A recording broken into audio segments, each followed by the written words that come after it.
On today's installment of Weekend Wankshop, I'm going to be showing you guys the right way to play one of the sickest riffs of the hair metal era, Lay It Down by Ratt.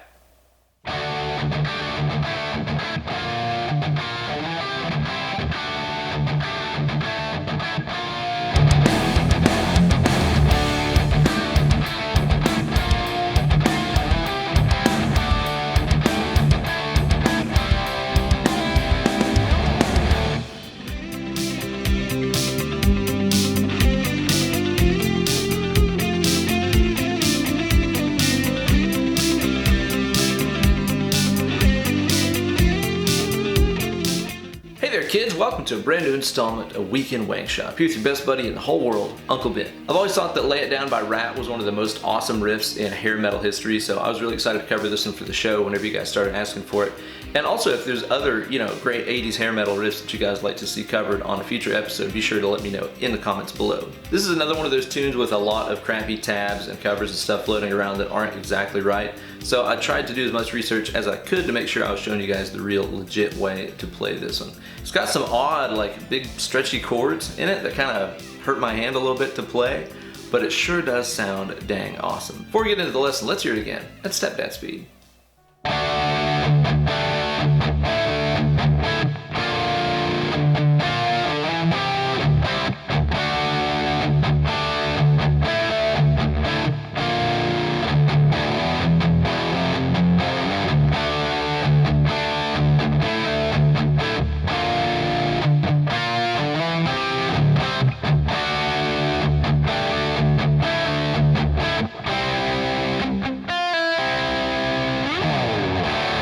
And as always, you guys can find a full tab for this week's lesson over on my Instagram page at BenEllerGuitars. Give me a follow, find the tab for this week's lesson, learn how to play it, then upload a video of yourself shredded through it, along with the hashtag Weekend Wankshop. So this song is in drop D tuning, so be sure to tune that low E string down a full step to D and play some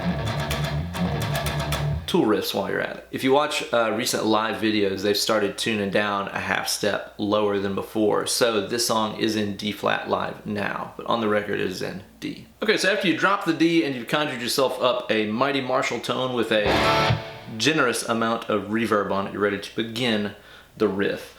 Now, this riff starts on an upbeat. It doesn't come in on a down. That's really important to understand about this. And a lot of the punches later on in the riff are the same way too. So in other words, if you got a 4 count, it's not 1, 2, 3, 4, 1. It's 1, 2, 3, 4.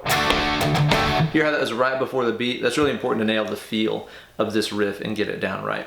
Now, this riff is going to be mainly centered around a D bar chord. That's my 5 on my A, my 7D, 7G, and 7B. You can see I'm just using my third finger there to bar all 3 of those. And we're going to be making some additions to that chord using our little finger and some pull-offs and stuff.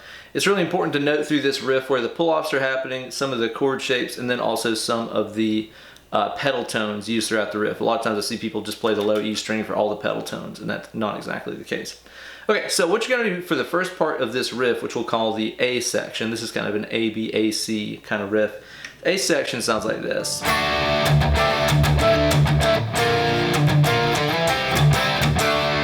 Now I'm starting off with that D bar chord right there, and I'm hitting the bottom 5 strings, so I am including the open low string on that. Don't hit the high E.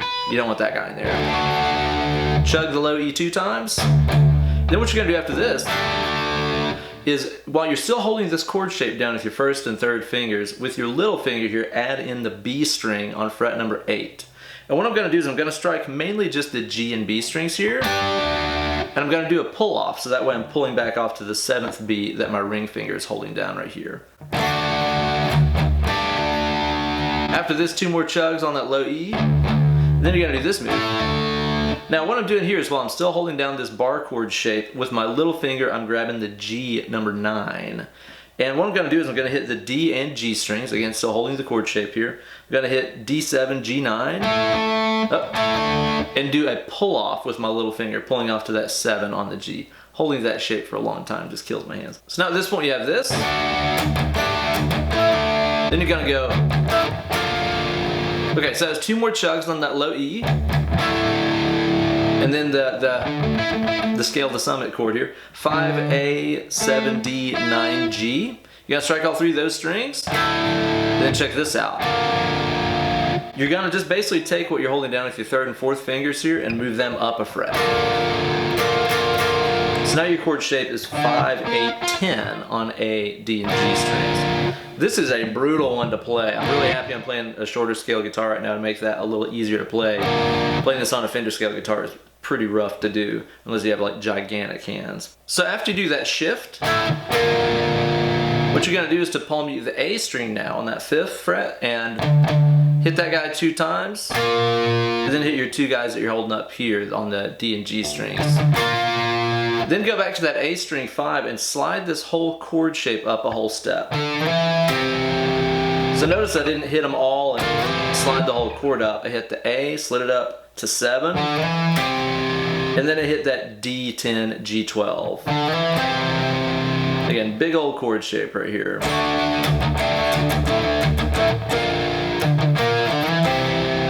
Then what you're gonna do is chug the E, hit a C bar chord. This is 3rd A, 5th D, 5th G, 5th B, and then hit one more open low E string, palm muted. And that's kind of the end of the A section.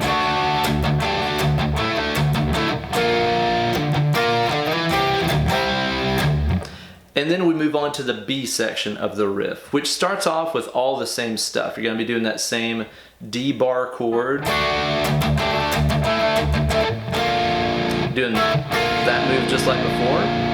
And then we have this different ending that we play on the B section. Now what I'm doing right there is I'm going to some 1-finger power chords here on the bottom strings. And on the E and A strings, I'm hitting those open, palm muted 2 times, then letting the palm mute off for a 3rd strike. And after that, hammer on the 2nd fret on those bottom 2 strings. Next, you're gonna hit that 2 on the E and A strings with palm muting 2 times, 3rd time without palm muting, and you slide it up to the 3rd fret.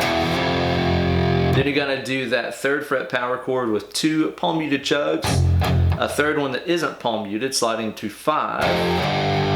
So now you got this. And then there's one more just kind of faint ghost note on that open low E string palm muted right there before the riff starts over again. So now you got the A section and the B section. After this, what you're gonna do is to play the A section again.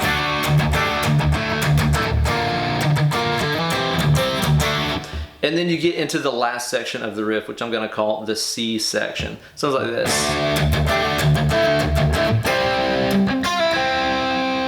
Now this is me starting off with that same D bar chord as I always have.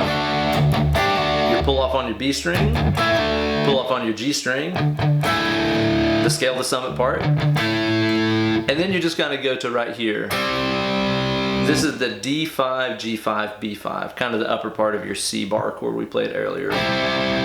Now one guitar player just lets that ring out, and then I think the other guy, Warren, does a little Van Halen move on there. So he's striking D, G, B5, then a little palm muting here. You're gonna hit the G string, 5th fret 2 times, hit the B string 6, and pull it off to 5, and then hit that G one more time.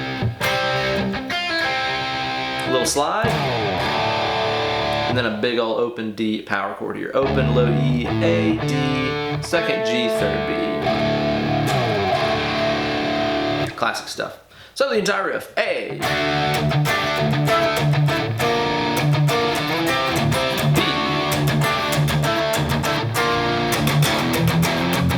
A, and C.